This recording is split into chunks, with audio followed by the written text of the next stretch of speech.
Hey everyone, thanks for tuning in, and this is another video about the belief in might makes right. This belief is articulated in a few different ways, okay? There's obviously the argument that just outright might makes right, Machiavellian basically. I seem to find that one more along the leftist camps, and I'm going to cite an argument that I got into here with someone who is essentially a leftist, but they believe in the so-called, I don't know what to call it. It's not like the Western rationalization or whatever, but it's mostly the contemporary rationalization in, it seems like, so-called countries where the government dupes people into thinking that the system is capitalism, or free market capitalism at least. But so there's a couple ways to articulate this, like I said, the way that they do. Obviously, the person just says that might makes right. Another way that they articulate this is by saying that law defines your rights. And what they don't necessarily realize, but what are the implications of that are, law is force, basically, right? And this person outright said that if you don't enforce your rights, then you don't have them. Of course, that logically makes no sense, because it means that you wouldn't have the right to enforce until you enforce it. So that would be like saying if you got robbed and the guy had a gun to your face or whatever, and you gave him your wallet because you didn't want to get shot, then that's basically saying that you didn't have the right to not be robbed, and therefore that guy, by robbing you, has not violated your rights because you didn't successfully defend yourself. And it's the same thing on the flip side. And you can see how that means might makes right, because that means, if he successfully robs you, then it's like saying he has the right to rob you because he successfully enforced his will on you.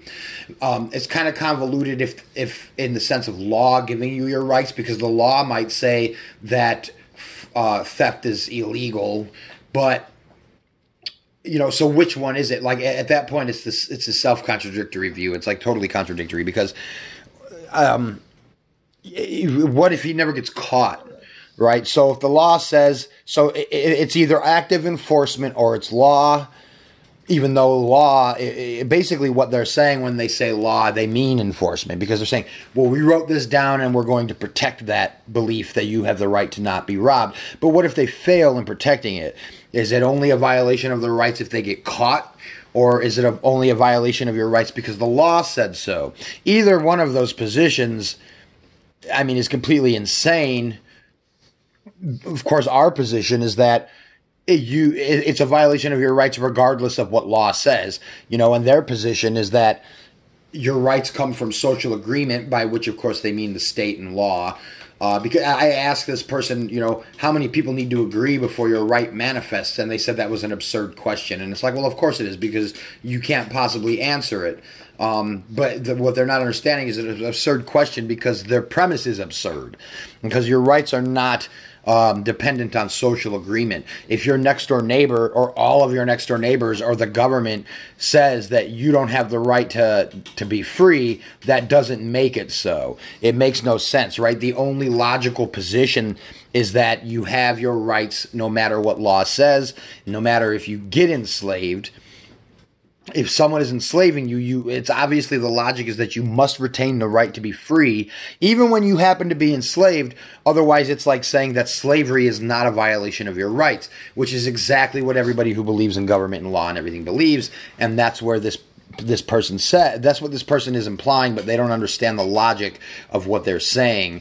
So, they say that your rights come from social agreement. And I asked, so can law alter your rights? And she said yes. And so, but then I say, so basically what you're saying is if government says that you have no rights, then enslaving you is not a violation of your rights because you don't have any, right? And she says no. And of course she just contradicted herself. And then so I said, well, what is your basis for saying no? If you tell me that you're right, you first of all, you have no rights without law, according to her belief. And then whatever rights you do have only come from law. So you only have the rights that law says you have. And so that implies naturally as a given that you don't have rights without law, and then if the law says that you have no rights explicitly, even though they don't have to, because if you only have rights because of law, then absent law, it's not a violation of your rights to enslave you either, because you don't have rights to begin with, right? So it's absurd to say that your rights come from law. The only position that makes sense, and the only position that is 100% against slavery is libertarianism or anarchy or anarchism, or however you want to look at that.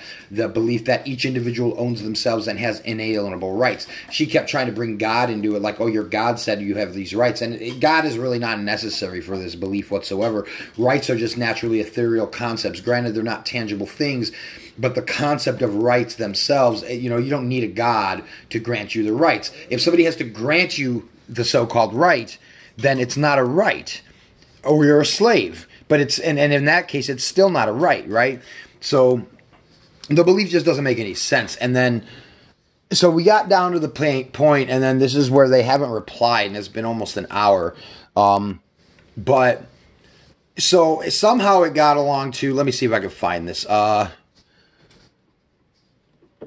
And somehow she thinks that my position means that I don't care about the enforcement of rights. And that has nothing to do with it. I do care about the enforcement of rights, and I think that's a good thing to do, is to try to protect your rights and to, create institutions that do this. Of course, that's not what government is, right? Because, well, we know that if you listen to this and you're an anarchist, but that's not what government is. Government is the belief that somebody can alter your rights, which is slavery. But because if somebody could alter your rights in that sense, then you have no rights to begin with. You only have the rights that they say you have, which is slavery, which is the entire belief in government and law or legislation. I don't really see much of a difference. But so somehow it got to the point where she was saying something about a fascist society. And like I said, somehow she thinks that I don't think it's important to enforce rights. And it's like, you're not understanding the point. I do think it's important to enforce rights. The thing is that you think and have implied by your statements that you don't have any rights unless government says so. So what is your standard? And then she said, no, slavery is not a right even if it's legal. But what's your standard for saying no? You have to have a pre-existing external standard besides law in order to say that. But that contradicts what she had already said, which was that your laws come from, or your rights come from law. So, it's like if the law says that you have no rights, then that is the case. You have no rights according to her position. But then she contradicts herself in saying that even if the law says it's legal and you have no rights, slavery is not rightful. And it's like, it is. That's exactly the logic of your position. I just, that one is just glossing over it because they don't want to recognize the contradiction of their belief. Because, most sane people don't think slavery is a right.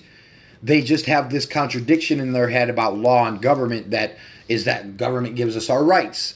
But if government gives us our rights and our rights change with the whim of the law, then yes, that is an all-encompassing statement. That means that government can rightfully enslave you, and rhetorically at least, you cannot say that it's a violation of your rights because it's legal, and you have said that your rights come from law. So therefore, if law says you have no rights, then obviously, according to her belief, then you don't have rights. So then to say after that slavery is a violation of your rights is totally insane, because according to their belief, no, it isn't. So she says about a fascist society, about a fascist government and regime. She says, ask anyone living in a fascist regime if it's insane to want someone to protect your rights. And of course, that's not even what we were talking about. I have already said 3 or 4 times that I think protecting people's rights is a good thing and it is important. So that's not what we're arguing about. Because she just thinks that, she's conflating the notion and her belief that rights come from law with enforcement and protection of your rights. But of course, according to her mind, it's only enforcement and protection of the rights government says you have. So even her saying that makes no sense, and underlying her statement is her belief, her actual belief deep down inside her brainwashed mind that your rights don't come from law. Because what rights would you be saying should be protected? Ask anyone living in a fascist regime as if it's the same to want someone to protect your rights. But she only believes that they have the rights that government said. And that's what my reply. I said, a fascist regime, I mean, what the hell? According to you, those people have no rights if the fascist regime says they don't. So what rights are you talking about? And she says, ask them if they would rather have a government which protected their rights, or you reassuring them that God thinks they have rights. Of course, I've never said that God gives us our rights. She just can't seem to separate what's actually going on from the nonsense that she was brainwashed into believing in civics class. So she thinks that the only concept of inalienable rights can come from the Declaration of Independence and deists and people who believe in God, which is totally insane. But even if that were the case, what's crazy is that if she her statement is applied to herself. She's the one that thinks that people writing stuff down gives us our rights, and enforcing them gives us our rights. But and I said, according to you, those people have no rights if the fascist regime says they don't by law. So what rights are you talking about protecting? The ones that they don't have? You're going to go into a fascist society. What rights are you going to say should be protected? The ones that they don't have, or the ones that the government says they have? Because according to her, that's already what they're doing, is they're writing down people have this right and that right and the other thing, and then enforcing that, and then therefore that makes it true. So, but she used a fascist example because in her leftist mind, fascism is the tyrannical enemy, which, yeah, fascism is tyrannical and it's completely immoral and it's totally insane. But what she doesn't get is that her belief is the same thing that they believe. They believe might makes right. And that's what she is saying here. That might makes right, or that law or government and enforcement is what gives you your rights. So if the law says they have no rights, they don't have any rights according to her position. So she's going to go into a fascist society, and what rights is she going to say should be protected? The ones that they don't have? Like, that's the only possible thing that she could mean there, because she has already stated that the law is what gives people their rights. So in a fascist regime, just the same in her blanket statement that the fascist regime says they have no rights, so therefore they don't. The only thing, so that's either what she means, or the only other possibility is that she inherently, underneath all of this brainwash, understands that there is a different concept of rights that supersede the so-called law, that there is a different standard that law is meant to live up to, and that is individual liberty. That is, you shouldn't force your will on people who haven't hurt anyone. You should let people do whatever they want as long as they don't hurt anyone. That's basically, a very simplistic way, but that's basically what we're saying here as libertarians and whatnot.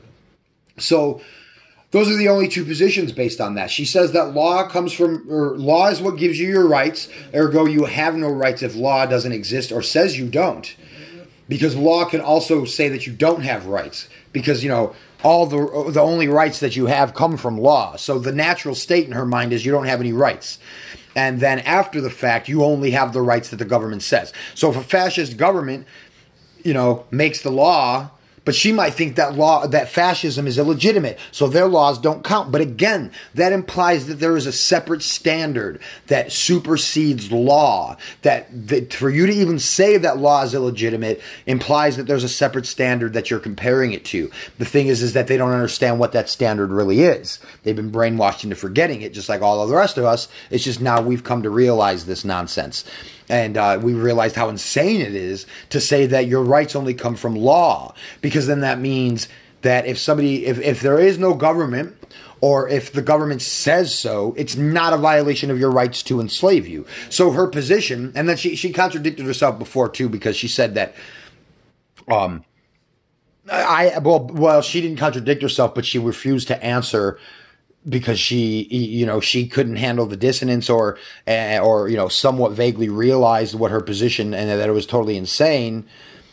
Then she refused to answer whether slavery was a violation of a person's rights, which of course is if you say that you only have the rights that law says, and law says that you have no rights, or that Joe has the right to enslave Steve, then obviously Joe, according to her belief, has the right to enslave Steve, and therefore Steve doesn't have the right to be free. So it's just completely self-contradictory and insane. But underneath it all, still, there's a little bit of a glimmer, because she's trying to she's trying to say that fascism is illegitimate, right? Because otherwise, why would you go and why would you bring up fascism and say, well, what do you think they want? A fascist regime or a government that protects their rights? And it's like, that's not the argument. That's not even what this debate is about. The question is do your rights come from government? And if you say yes, then that implies that if government says you don't have a right to do something, then you don't. And if you do, then you do. So if the fascist government by law decrees that people have the right to own slaves, and you believe that to be the case, which she does, what are you going to go say they should protect? I mean, the only rights you even think that exist are the ones that the government says. So, the belief makes no sense. It's completely self-contradictory, and it results in people saying slavery can be a right, or denying the implications of their belief when they either realize it's completely insane or they cave into cognitive dissonance.